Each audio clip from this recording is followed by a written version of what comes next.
എല്ലാവർക്കും ആസ്പിയർ മീഡിയയുടെ മറ്റൊരു വീഡിയോയിലേക്ക് സ്വാഗതം. ഏറ്റവും പുതിയ OTT അപ്ഡേറ്റ്സ് ആണ് നമ്മൾ ഈ വീഡിയോയിലൂടെ നോക്കുന്നത്.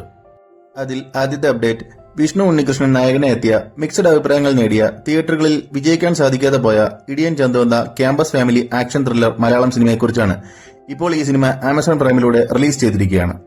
രണ്ടാമത്തെ അപ്ഡേറ്റ് ഒരു തമിഴ് മൂവിയുടെയാണ്.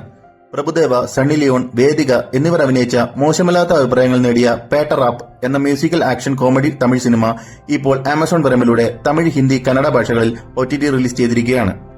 മൂന്നാമത്തെ അപ്ഡേറ്റ് ഏലിയൻ റോമുലസ് എന്ന ഹോളിവുഡ് മൂവിയുടെയാണ്.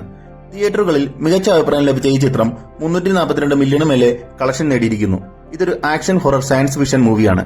ഇപ്പോൾ ഈ സിനിമ പാൻ ഇന്ത്യൻ ഭാഷകളിൽ ഹോട്ട്സ്റ്റാറിലൂടെ റിലീസ് ചെയ്തിരിക്കുകയാണ്. നാലാമത്തെ അപ്ഡേറ്റ് ഹെർ എന്നൊരു Malayalam web സീരീസിന്റേതാണ്.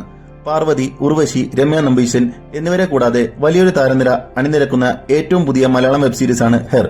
Comedy, romantic, drama കാറ്റഗറിയിൽപ്പെടുന്ന ഈ വെബ് സീരീസ് മനോരമ മാക്സിലൂടെ നവംബർ 29 റിലീസ് ചെയ്യുന്നതാണ്. അഞ്ചാമത്തെ അപ്ഡേറ്റ് രാഹുൽ മാധവ് നായകനെ എത്തിയ പാളയം PC എന്ന മൂവിയുടേതാണ്. ഇൻവെസ്റ്റിഗേറ്റീവ് ത്രില്ലറായ ഈ മൂവി നവംബർ 29 സൈന പ്ലേയിലൂടെ റിലീസ് ചെയ്യുന്നതാണ്. അവസാനത്തെ അപ്ഡേറ്റ് പ്രേക്ഷകർ കാത്തിരുന്ന ഭാവന നായികയെത്തിയ ഹണ്ട് എന്ന ഹൊറർ ത്രില്ലർ മൂവിയുടേതാണ്. തിയേറ്ററുകളിൽ ആവറേജ് അഭിപ്രായമാണ് ഈ സിനിമ നേടിയിരുന്നത്. ഇപ്പോൾ ഈ സിനിമ ഡിസംബർ ലാസ്റ്റ് വീക്കോടുകൂടി ആമസോൺ പ്രൈമിലൂടെ ലഭ്യമാകുന്നതാണ്. അപ്പോൾ ഇനി നിങ്ങൾ കാത്തിരിക്കുന്ന സിനിമകൾ ഏതൊക്കെയാണെന്ന് കമന്റ് ബോക്സിൽ രേഖപ്പെടുത്തുക. ഇതുപോലത്തെ OTT അപ്ഡേറ്റ്സിനായി ഈ ചാനൽ മറക്കാതെ സബ്സ്ക്രൈബ് ചെയ്യുക.